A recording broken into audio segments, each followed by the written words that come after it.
જય માતાજી મિત્રો, કેમ છો બધા? મજામાં તો છે. તમારા નવા વ્લોગમાં તમારું ફરીથી હાર્દિક સ્વાગત કરું છું. મિત્રો, વિડીયોમાં પહેલી વાર હોય તો લાઈક શેર સબસ્ક્રાઈબર કરી નાખજો. તો મિત્રો, આજે આપણા ખેતરમાં માંડવી વાવવાનું કામ ચાલુ છે અને અમારા ખેતરનો વ્યૂ જોવો એકવાર.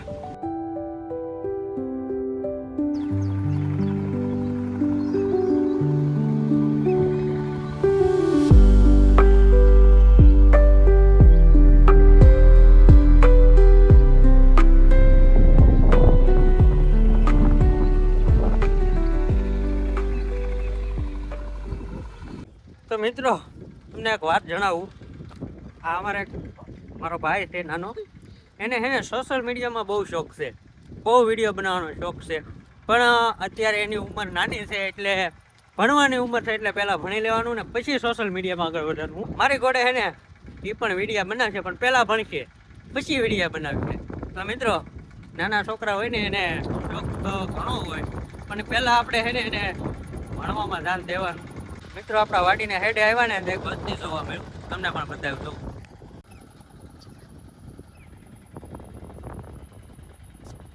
જો મિત્રો, અત્યારથી ને અહીંયા રોજ છે.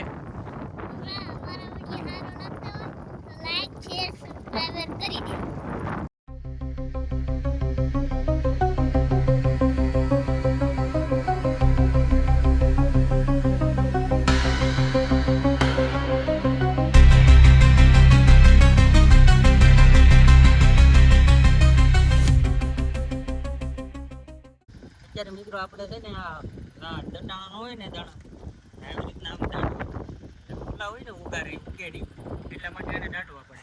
એટલે આપણે છે ને એ દાટી દઈએ.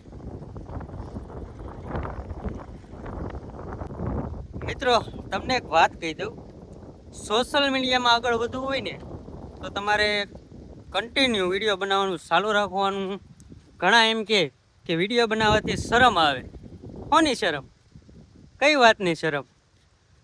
વિડીયો બનાવવાનો શરમાવાનું નહીં. અને મિત્રો, અત્યારે સોશિયલ મીડિયામાં જેને આગળ પણ વધવું હોય ને એને કન્ટિન્યુ વિડીયો બનાવવા પડે.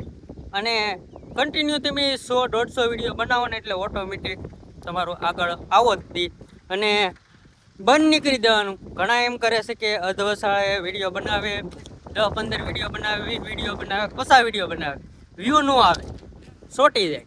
તો નાથી વિડીયો બનાવવાનું બંધ કરી દે. એટલે મિત્રો, વિડીયો બનાવવાનું બંધ નહીં કરવાનું, ચાલુ રાખવાનું કન્ટિન્યુ.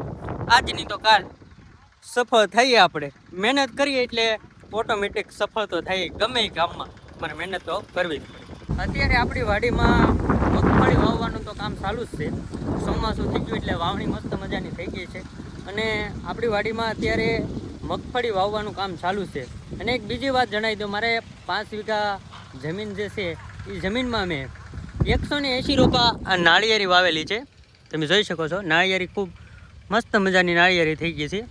અને આવી આખા 5 વીઘામાં 180 રોપા નાખેલા છે.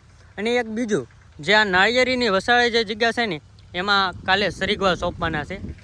એ બધાએ સરીગવા સોંપવાના છે 5 વીઘામાં, અને નાળિયેરી અને મગફળી. એટલે આપણે ખેતી હોય ને એટલે ખેતીમાં ગમે કરીએ છીએ. નાળિયેરીની વસાળે સરીગવા સોંપો એટલે તમારે એ 6 મહિને સરીગવો આવતો થઈ જાય ને સરીગવામાં ભાવે સારો આવે. તો મિત્રો, આવી રીતની ખેતી કરો એટલે ઓટોમેટિક તમારું બજેટ થોડુંક લેવલમાં આવે. અને બધા ખેડૂત મિત્રોને જણાવવાનું કે તમારી પાસે જે કાંઈ ઉપયોગી દવા હોય નાળિયેરીમાં નાખવા માટે તો કોમેન્ટમાં જરૂરથી જણાવજો કે નાળિયેરીને આ દવા નાખવાથી કે આ વસ્તુ નાખવાથી એટલો ફાયદો થાય છે. મને કોમેન્ટમાં જરૂરથી જણાવજો. અને મિત્રો, અત્યારે તમે જોઈ શકો છો આપણી નાળિયેરી તો સારી છે, મસ્તની. એક નાના અમથા ભાઈ વિડીયો બનાવે છે, પણ કંઈક કહે છે આ વિડીયોમાં. શું કહો છો શિવમભાઈ તમે? અત્યારે અમારા ખેતરમાં મગફળી વાવવાનું ચાલુ છે. તો તમે ફૂલ ઓલું કરજો, લાઈક શેર સબસ્ક્રાઇબ કરજો ભાઈ. મારા નાના અમથા ભાઈ છે ને એ પણ એમ કહે છે કે પ્લીઝ લાઈક શેર સબસ્ક્રાઈબર કરી નાખજો. તો મિત્રો, અમારા વિડીયો તમને ગમે ને તો લાઈક શેર સબસ્ક્રાઈબર કરી નાખજો. બાકી મોજ મારો અને મહેનત કરો. મહેનત કરશો એટલે એક દિવસ જરૂર સફળ થશો.